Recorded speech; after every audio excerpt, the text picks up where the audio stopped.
நடிகர்கள் கட்சி தொடங்குகிற போதெல்லாம் ஊடகங்களில் ஒரு செய்தியை எழுதுவார்கள். விஜயகாந்த் அவர்கள் கட்சி தொடங்கிய போது விடுதலை சிறுத்தைகள் தான் பலவீனப்படும் என்று கருத்து சொன்னவர்கள் உண்டு, ஊடகங்களில் விவாதித்தவர்கள் உண்டு.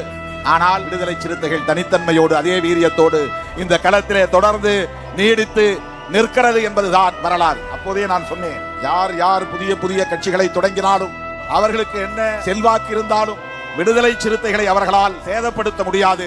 காரணம், இந்த இயக்கத்தின் களம் முற்றிலும் புதிது. இந்த இயக்கத்தின் கொள்கை கோட்பாடு என்பது முற்றிலும் புதிது. அந்த அடிப்படையில் தான் திருமாவளவனுக்கும் இயக்க தோழர்களுக்கும் இடையிலான இணைப்பும் பிணைப்பும் இருக்கிறது. சினிமா கவர்ச்சியின் மூலமாக இந்த இளைஞர்களை எவராலும் திசை மாற்றிவிட முடியாது, மடைமாற்றிவிட முடியாது என்பதை அப்போதே நான் சொன்னேன். அது உண்மை என்பதை காலம் உணர்த்தி இருக்கிறது. இன்றைக்கு விடுதலை சிறுத்தைகள் கட்சியை ஒரு மாநில கட்சியாகவும் அங்கீகரித்திருக்கிறது. ஒரு விரல் புரட்சியே